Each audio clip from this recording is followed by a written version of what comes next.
want to channel the chairwoman. You wrote down 5 minutes, and if she was here, she'd ask you to do it a little quicker. I'm going to try to do it really fast. Thank you. Because the people that came before me, especially the police and the chief of police, really gave a lot of the statistics that I feel are important to share. And you already have them, so I'm going to really quite skip over those. My name is Susan McKeown. I'm from Manchester. I'm here today for myself. I'm wearing 3 hats. My first hat is a mother of 4 now grown children who had issues with marijuana as adolescents, and the witness to many of their friends who have varying degrees of involvement with the drug. Secondly, as a pediatric nurse practitioner for 40 years, I'm a primary care provider for families with children and adolescents, many of whom are involved in substance use, as well as the families that they live in, the parents that they have.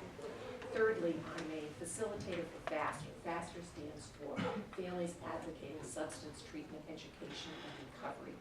And it's an organization that I co-founded several years ago that conducts parent groups throughout the state for parents who have children who have issues with substances.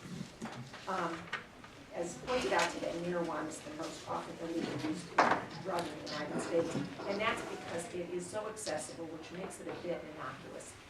It is really felt, and it has come up over and over again, and I just share it from my experiences, that the perception is really what makes the difference. And the accessibility of it and availability of it is what diminishes the perception of the dangers of marijuana. And they have been well pointed out today, and they're certainly out there. I refer you to SAMHSA, Substance Abuse Mental Health Service Administration, NIDA, National Institute of Drug Abuse, which are evidence-based websites that you can easily access. All the information and facts that were given to you today are certainly all ones that my experience in the roles that I described are very consistent.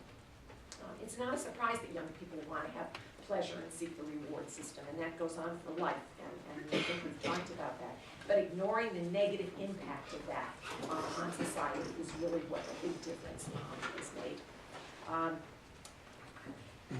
I would just say that we have 2 legal substances, cigarettes and alcohol, and we'd be hard-pressed to list the benefits of those.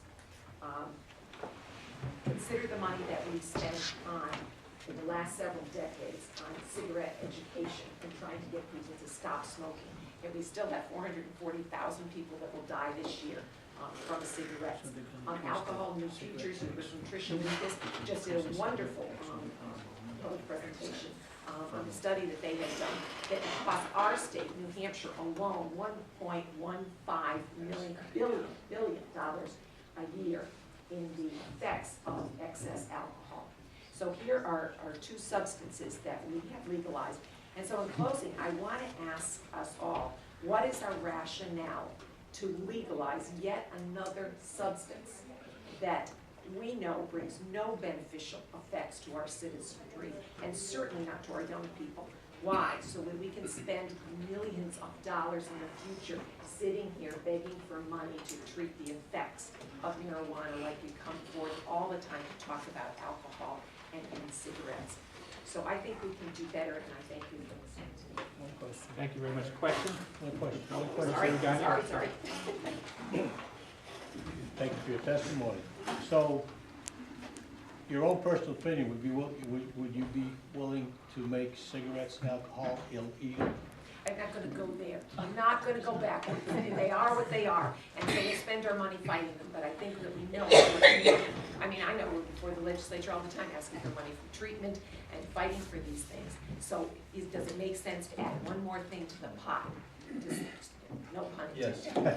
Yes. To say this is what we're going to have to be fighting again, because the usage definitely increases when it's available. Thank you.